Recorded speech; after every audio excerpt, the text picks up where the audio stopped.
thanks for stopping by. I wasn't going to make a second video today, but I've got a bunch of comments from people that were interested in seeing the Autoharp.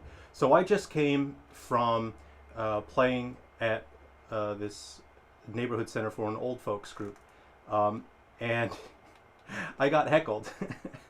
So I played old time tunes, just stuff that's easy listening, fiddle and Autoharp, and I play stuff that people can sing along to. It's an old folks home, so I'm playing music for, you know, older people. So I'm playing older music, stuff from the 50s and 60s and 70s. And towards the end of my set, this older lady, probably she looked to be in her late 80s. I was about to start another song. She just said, "Do you have any faster songs? All these songs are slow." And it was innocuous, you know. It wasn't, you know, a big complaint or anything, but it felt like she said, "Boo, get off the stage, you suck." So even though she literally just said, "Do you have any faster songs? All of these songs are slow." And I think it just goes to show that sometimes we hear things, when other people say things, we hear something else. We are hearing something that other people are not saying. And that's so fascinating. It's so interesting. That's what's so great and beautiful about human communication, is you can say something that you feel is very clear and obvious, and someone else can interpret something entirely different. They can interpret, you know, something very offensive or something mean-spirited.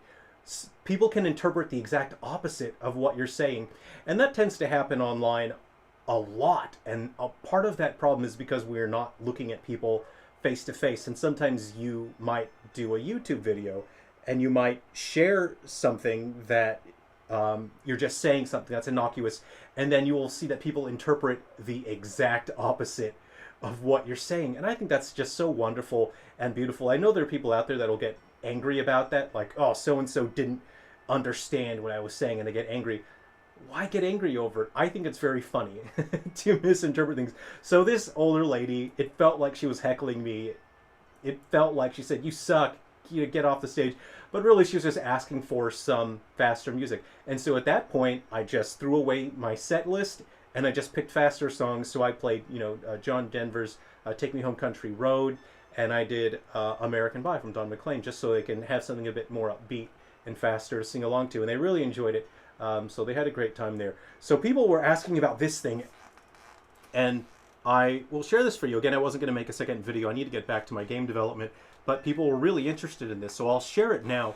But this just goes in line with, if your audience asks you for something, then it's pretty important to listen to your audience and to consider, what is your audience asking for? Your audience is giving you feedback. It's important to listen to that and to take that into account. You don't have to constantly, you know, pander and bend the knee and try to always do, you know, exactly what every single person asks you for. You do need to understand what your audience is asking you for. And if your audience is telling you, "Hey, this thing you're doing kind of sucks, would you mind changing it up a little bit?" It's important to keep that in mind as well. So this is the Autoharp. People asked what the buttons do. I'll show you the buttons here. These are chord buttons. When you depress one of these buttons, it will allow the instrument to play a chord. If you do not depress any of the buttons, here is what the Autoharp sounds like. Uh-oh. A disaster has occurred. If you depress one of the buttons, say for example the C button here, this is C major, you will get this sound. If you depress the G major, you will get this sound. How that works is there are felt bars on the chord bars. These buttons are each attached to a bar that run transverse across the instrument. You can see the felt there. As I push down on the button, depress the button, the felt will mute the strings that are not needed for the chord. This is E minor, which is my favorite chord. I will play a couple tunes for you, and if you know what they are, put it in the comment section if you know what they are. I'll just do a couple quick ones here really briefly, okay? As I said, I would play this for you.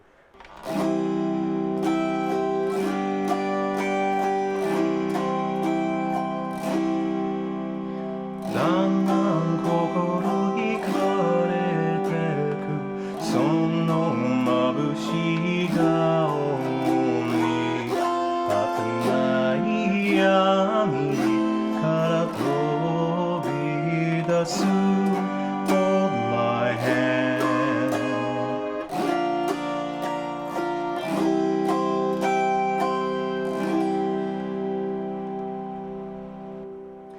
You can see that we don't strum every single string in sequence as you would, say for example, chord bashing on a guitar around a campfire where you're trying to be heard in a wide space.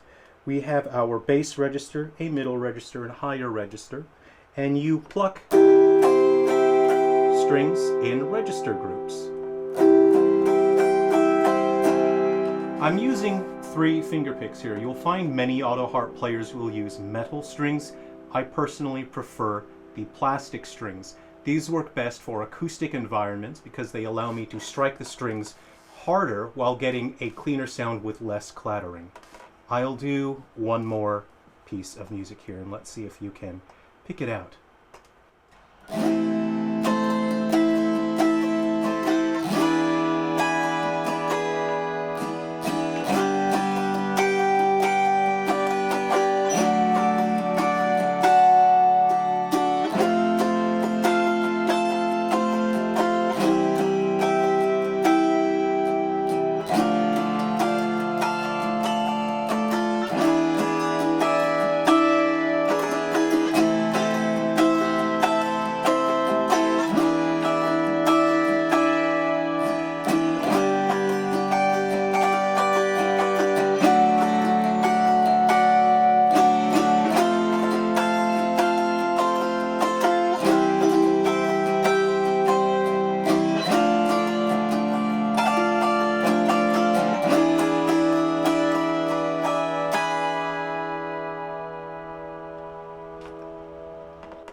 Did you enjoy that demo? I hope you enjoyed taking a look at this thing. This is again called an Autoharp. Now, if you want to learn to play an Autoharp, you're in luck because the Autoharp is one of the easiest instruments to just get started playing, but it is one of the harder instruments to advance your skills to higher levels. So the barrier of entry is very low. It's extremely fun and satisfying. It's very hard to find these brand new because they are a niche instrument that's quite rare. So if you want to find one, in general, your best luck is to check on eBay. I tend to find them on eBay.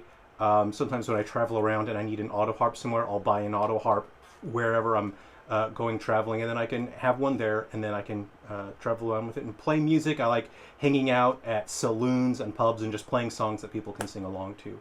So if you want to try Autoharp, go for it. I would aim for one that comes around the 70s to 80s or 90s, some that were made in that era. If you go buy an Autoharp before that, it's generally going to be in rough condition and it's going to be very expensive for you to replace the felt, fix any springs and buttons that are broken. So look for an Autoharp if you think this is interesting, if you think it's fun.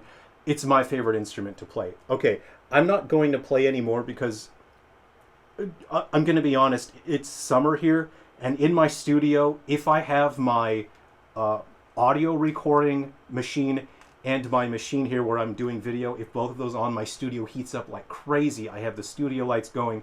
If you can't tell, I am just melting here. It's absolutely sweltering. So thanks very much. I hope you enjoyed the video.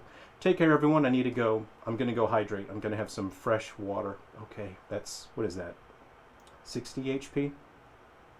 Take care, everyone. I'll see you.